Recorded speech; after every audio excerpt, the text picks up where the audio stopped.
Bienvenidos a la comunidad de El Nuevo Framework en Ingeniería.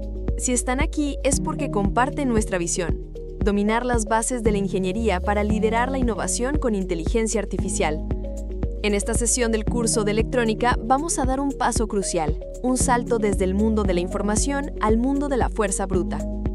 Hasta ahora hemos vivido en un mundo de susurros, el mundo de la lógica digital, los microcontroladores, las memorias. Es un mundo de voltajes diminutos y corrientes minúsculas. Un 1 lógico podría ser 5 voltios, un 0 podría ser 0 voltios. Los datos fluyen como un murmullo silencioso. Pero ¿qué pasa cuando ese 1 lógico, esa decisión tomada por un microcontrolador, necesita hacer algo en el mundo real? ¿Qué pasa cuando necesita encender un motor que consume kilovatios de potencia, cargar la batería de un coche eléctrico o controlar la temperatura de un horno industrial? El susurro de la lógica no puede mover una montaña. Necesitamos un traductor, un amplificador que convierta la delicada orden de un cerebro digital en una acción de fuerza masiva. Ese traductor, ese puente entre el pensamiento y la acción física, es el fascinante campo de la electrónica de potencia. Ya no hablamos de procesar información, hablamos de procesar y controlar energía. En primer lugar, para manejar esta fuerza, no podemos usar los mismos componentes que hemos estudiado hasta ahora. Un transistor de señal normal, si intentara controlar la corriente de un motor, se desintegraría instantáneamente. Necesitamos una clase especial de soldados diseñados para el campo de batalla de los altos voltajes y las altas corrientes, los semiconductores de potencia. Son los interruptores de estado sólido que forman el corazón de todo convertidor de potencia. El primer componente clave en este arsenal es el Power MOSFET. Es el descendiente directo del MOSFET que ya conocemos, pero construido a una escala completamente diferente. Piensen en él como un interruptor digital casi perfecto. Cuando está apagado, es un circuito abierto que puede bloquear cientos o miles de voltios. Cuando está encendido, es casi un cortocircuito, con una resistencia increíblemente baja, lo que le permite conducir decenas o cientos de amperios sin apenas calentarse. Su gran ventaja es su velocidad. Puede conmutar, encenderse y apagarse cientos de miles de veces por segundo. Esta alta frecuencia es la clave para construir convertidores de potencia, como las fuentes de alimentación de nuestros ordenadores o los cargadores de nuestros móviles, que son pequeños, ligeros y extraordinariamente eficientes. El segundo componente es el IGBT, o transistor bipolar de puerta aislada. Este es un dispositivo híbrido brillante, una maravilla de la ingeniería que combina lo mejor de dos mundos. Tiene la facilidad de control de un MOSFET en su entrada, se activa con un simple voltaje, pero la capacidad de conducir corrientes masivas de un transistor bipolar en su salida. Imagínenlo como un boxeador de peso pesado con el juego de pies de un peso pluma. Es más robusto que un MOSFET para aplicaciones de muy alta potencia y voltaje, aunque no tan rápido. Por eso, el IGBT es el rey indiscutible en el control de motores eléctricos. Desde los trenes de alta velocidad y los robots industriales hasta el motor de su coche eléctrico, es un IGBT el que está troceando la corriente de la batería para crear las señales precisas que hacen girar el motor con la velocidad y el par perfecto. Cuando la IA de un coche autónomo decide acelerar, su orden se traduce en señales que controlan un banco de IGBTs. Y finalmente, el tercer titán de la potencia es el tiristor o SR. Es el veterano del grupo, el más antiguo pero todavía insuperable en ciertas áreas. Un tiristor es un tipo diferente de interruptor. Es un interruptor con pestillo.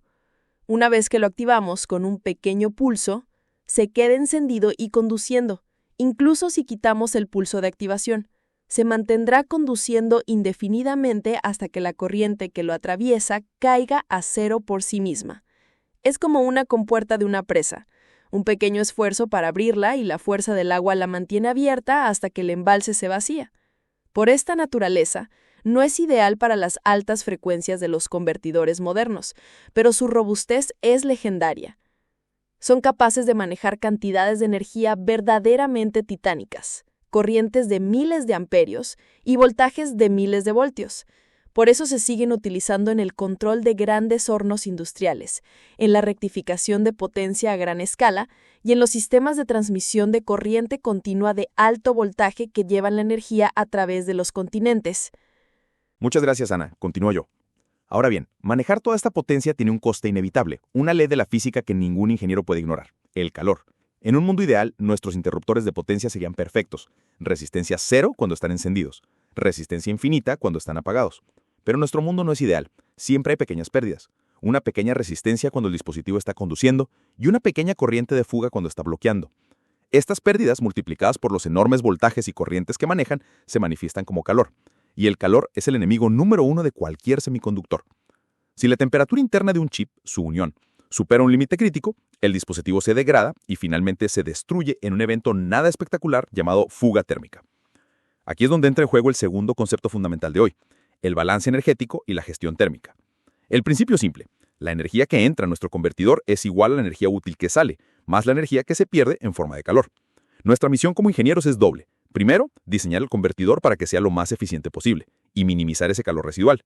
Y segundo, deshacernos de ese calor inevitable de la forma más eficaz posible. Para esto último usamos un componente que es tan crucial como el propio semiconductor: el disipador térmico. Un disipador es una pieza de metal, generalmente aluminio, con una gran superficie llena de aletas. Su función no es crear frío, sino facilitar el movimiento del calor desde el pequeño y concentrado chip del semiconductor hacia el aire circundante. Funciona por tres principios: conducción: el calor viaja del chip al metal del disipador; convección: el aire que fluye alrededor de las aletas se calienta, se vuelve menos denso y sube, siendo reemplazado por aire más frío; y radiación: el disipador emite energía en forma de radiación infrarroja. Pero ¿cómo elegimos el disipador correcto? No es una elección al azar. Se basa en un cálculo elegante que es una maravillosa analogía de la ley de Ohm. En electricidad tenemos que voltaje es igual a corriente por resistencia. En la gestión térmica, la ley análoga es diferencia de temperatura es igual a flujo de calor por resistencia térmica. El flujo de calor es la potencia que estamos disipando en vatios. La diferencia de temperatura es cuánto más caliente puede estar la unión del chip con respecto al aire ambiente. Y la resistencia térmica es la medida de lo difícil que es para el calor fluir. Cada parte del camino, desde la unión interna del chip a su carcasa, desde la carcasa al disipador y desde el disipador al ADIE, tiene una resistencia térmica. La sumamos, igual que resistencias en serie, para obtener la resistencia térmica total. Nuestro trabajo es calcular cuánta potencia se va a perder en forma de calor y luego seleccionar un disipador con una resistencia térmica lo suficientemente baja para que garantice que incluso en el peor de los casos, la temperatura interna del dispositivo nunca supere su límite de seguridad. Es una danza precisa entre la eficiencia eléctrica y la física térmica. Para concluir, hoy hemos dado el salto desde la electrónica de la información a la electrónica de la fuerza. Hemos conocido los componentes clave que hacen posible el control de grandes cantidades de energía: el rápido Power MOSFET, el potente IGBT y el robusto tiristor. Hemos comprendido la consecuencia inevitable de manejar esa potencia, la generación de calor, y hemos desvelado el arte y la ciencia de la gestión térmica a través de los disipadores. Dominar la electrónica de potencia es, en esencia, dominar el flujo de la energía misma, una habilidad fundamental para dar vida a la robótica, los vehículos eléctricos y toda la infraestructura que sostiene nuestro mundo digital.